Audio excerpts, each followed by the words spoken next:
Hello, I'm Brandon, and today we're going to review the Foxwell NT301 scan tool.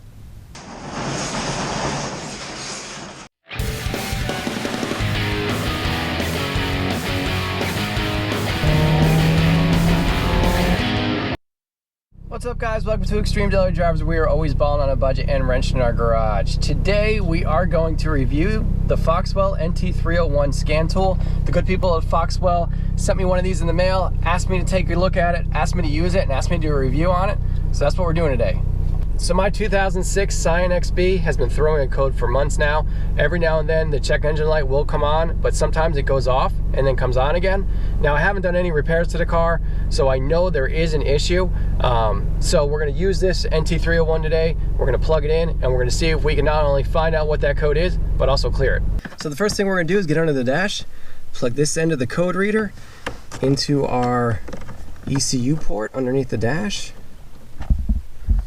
And once the code reader is plugged in, it immediately powers on.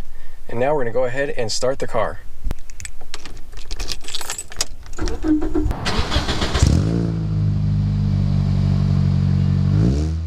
Okay guys, we got the NT301 plugged in here, and let me just start off by saying one of the things I absolutely love about this code reader is the fact that the cord is the right length. It's not too long, it's not too short. As you guys can see here, I have it kind of plugged in, looped over my steering wheel. It's just enough slack. I could even give it a little bit more slack if I threw it on the other side of the wheel, but this is absolutely perfect. This kind of no slip grip too, keeps it nice and stable against the wheel as I go ahead and mess with this thing. Another awesome thing about this scan gauge is that it doesn't need any batteries. I just go ahead and plug it into the OBD2 sensor and this thing turns right on. Now if I want to go ahead and run a scan, I can actually save the data in this machine and bring it back to my laptop, plug it in to the laptop via USB cord, and the laptop will actually power the device and allow me to go through my saved data as well as print any graphs or do any kind of updates that may come in the future. So right away you notice this beautiful color screen, and we got 6 options here. This first option is to basically run a scan of the vehicle. It's going to find out what's wrong with it, if there are any trouble codes. The next thing, and I'm going to use the button here to shuffle over, is going to be a DTC lookup. If you have a code number that you're interested in looking up, you can go ahead and choose this on the menu. So over here we have review. What this is going to do is basically go through anything that we've already done on the car, help us remember what it was that we cleared, if we did clear anything, as well as any data that we may have asked it to store. Right here is print data. I think it's pretty self-explanatory.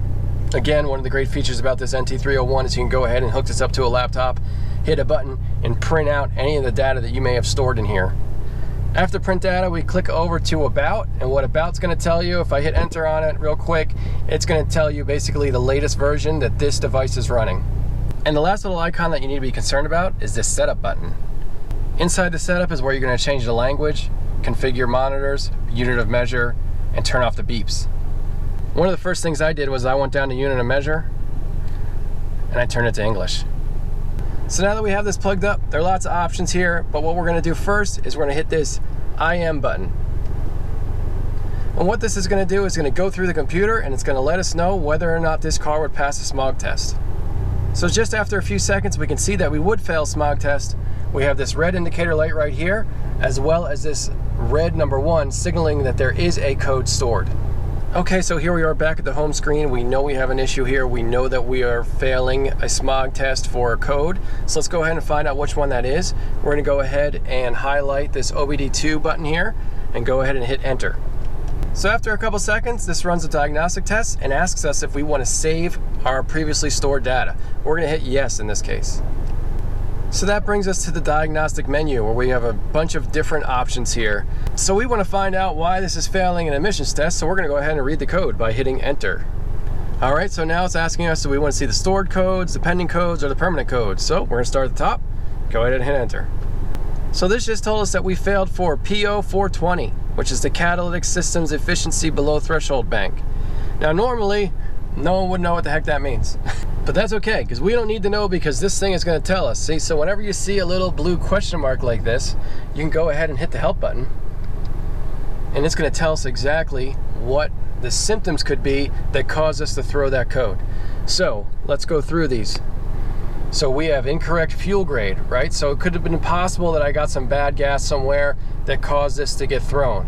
It could be a faulty bank sensor number 1, which means it could be one of the oxygen sensors. Could be oxygen sensor number 1, could be oxygen sensor number 2. It could be the faulty engine coolant temperature sensor, or the ECT, it's possible. And then we scroll through the bottom, damaged or leaking exhaust system, possible. And excessively retarded spark timing. So now that we know what the stored code is, let's go see if there are any other codes. We could have possibly a pending code. Highlight that, hit enter. No pending codes, that's good. Hit the back button. Then we'll go down to permanent codes. Hit enter. And it's not supported for this vehicle. Okay, fair enough. Anyway, let's go back to the main screen, or back to our diagnostic menu. So now that we're back at the diagnostic menu, let's go down to erase codes. Hit enter.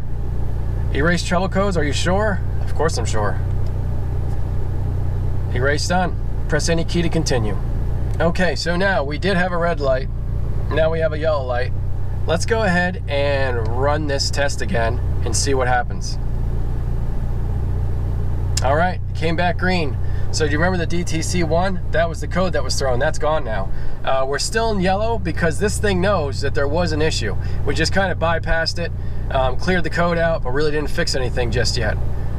So that about wraps it up, guys. The only thing that I didn't like about the NT301 is the fact that it did a lot of excessive beeping, but there's a really super easy way to turn that off. I'm going to show you right now. So to turn off the beeping, it's really easy. We're just going to go over and down to setup. You're going to go ahead and hit enter, and then you're going to come down to key beep set. Enter on that, and as you can see, I've already turned the beep off. We're going to go back because there's also a diagnostic beep. Hit enter on that, and I also turn that off. So that about wraps it up, guys. I hope you enjoyed this video. I hope you learned a little bit something about the Foxwell NT301. I want to thank Foxwell very much for giving me an opportunity to check this thing out and give it a review. And if you guys are interested in purchasing one, you can go down in the description and there's a link in there. If you click on that link and type in Extreme 10, you'll get 10% off of Foxwell's NT301. So please hit that like button, please subscribe, check out extremedrivers.com, pick yourself up some merch, and we'll see you next time, guys. Take it easy.